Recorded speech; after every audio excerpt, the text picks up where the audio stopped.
Aiyyaa opens with Meenakshi Deshpande, played by Rani Mukerji's spoof-like impersonations of the 80s reigning divas Madhuri Dixit, Sridevi and Juhi Chawla singing and dancing. But she's not an aspiring starlet as the film's promos would want you to believe. Meenakshi is seemingly simple, sane and a normal-looking member of a quirky family, but looks are highly deceptive in her case. This story, set in Pune, is about the eccentric Deshpande's search for a suitable mulga for their mulgi. But the daughter is nothing like the sweet, homely television stereotype Bahu material that we are made to believe. Her loud, over-enthusiastic, roly-poly mother, played by Nirmati Sawant, places a matrimonial ad in the local newspapers to find a groom for her darling daughter. But the young one wants to be in love with the man she marries. Now this Bollywood-stuck salwar kurta-clad mulgi falls for a gold medalist art student, Tamilian Magan Surya Aiyar, played by Prithvi Raj, at the Art and Craft College where she works as a librarian. But it's not love at first sight for the wacky woman. She's mesmerized, sure, but hold your breath, by his manly body odor. So that's the story of Aiyyaa. Obviously there have to be a few hiccups in the filmy Prem Kahani. In writer-director Sachin Kundelkar's plot, there are two big obstacles, not the typical caste-conscious parents, but Meenakshi's tongue-tied behavior for every time she spots Surya and Madhav. That's the guy she's met in the arranged marriage setup, perfectly played by Subodh Bhave. Right from the outset, you realize that the first time Hindi film director's script is 80s Bollywood melodrama spiced with Maharashtrian masalas and enhanced with South Indian tadka. By the way, prior to Aiyyaa, Sachin made a Marathi film called Gandh, in which the sense of smell played an integral part in the plot, like the Rani Prithviraj starrer.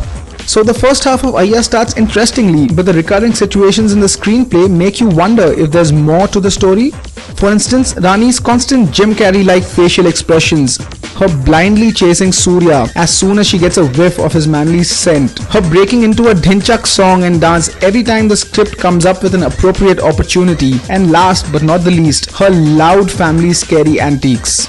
As we mention of this motley bunch of characters, one must point out to Meenakshi's Maharashtrian and highly caricaturish folks.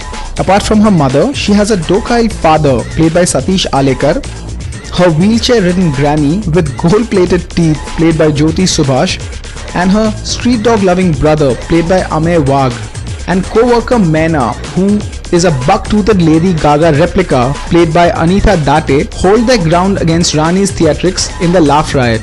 Thankfully, in the second half, Madhav arrives in Meenakshi's life and Aiyyaa moves forward at a decent speed, and the film concludes on a happy note. While Anurag Kashyap's production entertains you till the end credit roll, the sluggish, tiresome and far-fetched screenplay mars the novelty of this bizarre comedy. When Aiyyaa reaches the last few reels of the film, Meenakshi finally talks to Surya. Until then, she's just madly following him everywhere like Mary's little lamb.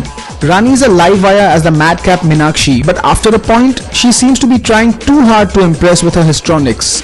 And you certainly feel so when she tries to pull off the Marathi accent. And though the reigning diva sounds believable when she's speaking in Surya's mother tongue.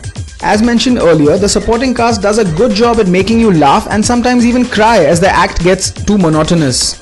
And all those women who think Bollywood always exploits the fairer sex to heighten the hot-o-meter in movies, Aiyyaa is simply your film. South Indian actor Prithvi Raj is the eye candy in this plot. He's mostly there to show off his well-sculpted physique and lend the oomph and sizzle to the wacky comedy. But sadly, that's all he does when he's not throwing intense glances at Meenakshi. Amit Trivedi's background score and cheesy song enhance the masaledar movie, while cinematographer Amal Chaudhary creates some great visuals to support the over-the-top loud entertainer. Before, Aiyya's writer-director Sachin made only 2.5 Marathi films, which is 2 feature-length films and 1 short, but he possesses the reins needed for an entertaining storyteller. So, the next time he better ensure he has a solid, slightly logical and a shorter script to ensure a blockbuster masala movie. So go for Aiyyaa for Rani Mukerji's tadakedar Bollywood hodgepodge of Maharashtrian and South Indian cultures. But just don't expect too much from this comedy and carry along a bit of patience and oodles of crazy sense of humor to enjoy this entertainer. Our rating for Aiyyaa is 3 out of 5 stars.